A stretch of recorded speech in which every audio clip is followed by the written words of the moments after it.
Veja só, eu consegui, depois de muito tempo, centrar, a exposição das minhas investigações e tal, num tema que seria um tema que desencadearia vários outros, ao menos um tema central, que nortearia a elaboração dos demais temas. E esse tema é exatamente o tema do pensamento. A questão, embora simples, é bastante difícil de ser resolvida e respondida.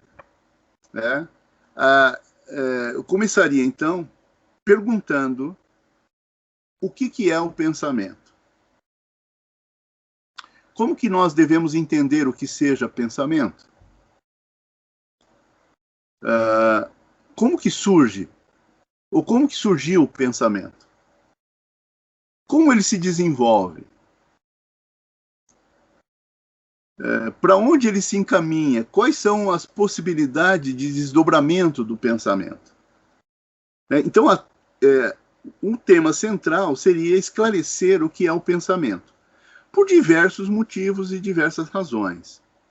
Primeiro, porque de todas as coisas que nós conhecemos, e a grande maioria das coisas que nós conhecemos são de natureza empírica, ou seja, nós necessariamente usamos os nossos sentidos e percepções empíricas para detectar, ver e observar, o pensamento é algo que se distingue completamente de tudo quanto nós conhecemos.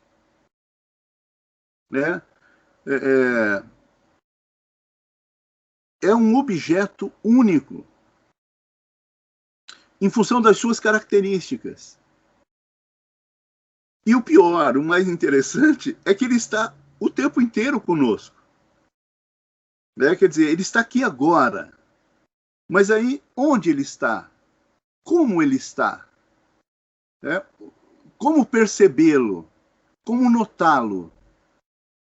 Veja, é a coisa mais rápida que nós conhecemos, é a coisa mais imaterial que nós conhecemos, porque embora frequentemente nós possamos dizer o seguinte, que ele ocorre dentro do nosso cérebro, na nossa cabeça, mas essa situalização geográfica, topográfica do pensamento,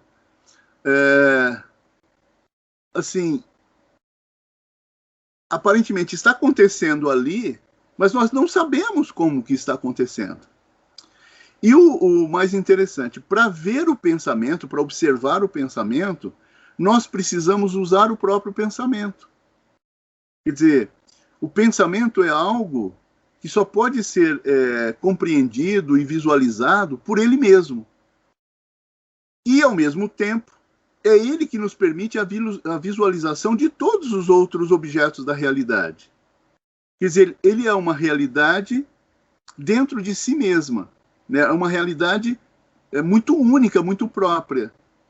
E, ao mesmo tempo que é a fonte de tudo que nós observamos empiricamente,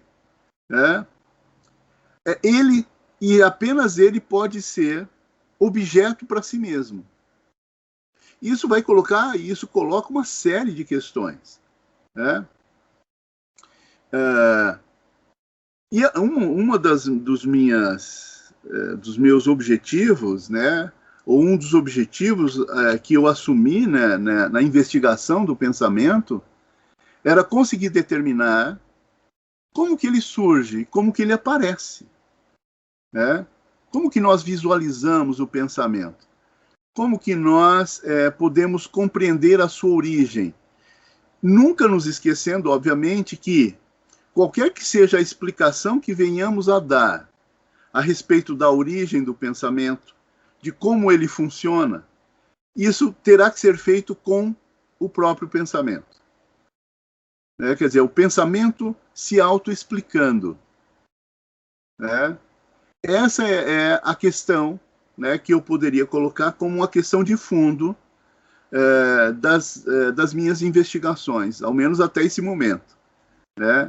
Então, compreender o que é o pensamento é o ponto essencial. a baliza ou o centro de toda a investigação.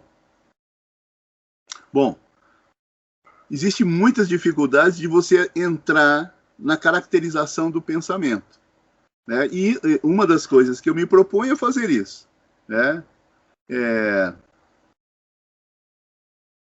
Dar um caminho, né, ou percorrer um caminho que nos introduza nesse tema e, ao mesmo tempo, ir apresentando os diversos problemas que surgem, né, quando nós seguimos uma determinada trilha, na tentativa de compreender o que seja o pensamento, o que seja pensar, né? Como que nós fazemos isso? Como que nós podemos explicar esse fato, esse fenômeno, essa realidade? Que o pensamento é uma realidade, eu acho que é indiscutível, né? Ainda que bastante indeterminada para a maioria de nós. Quer dizer, nós chamamos de pensamento, aparentemente, muitas coisas, né? Então, a primeira questão é essa, né? A questão de fundo é exatamente essa. Eu acho que isso aglutinaria uma série de reflexões com o propósito de explicar. Mas, ao mesmo tempo, explicar o pensamento não é apenas e tão somente explicar o próprio pensamento. Porque ele vai exigir que nós expliquemos outras coisas além dele.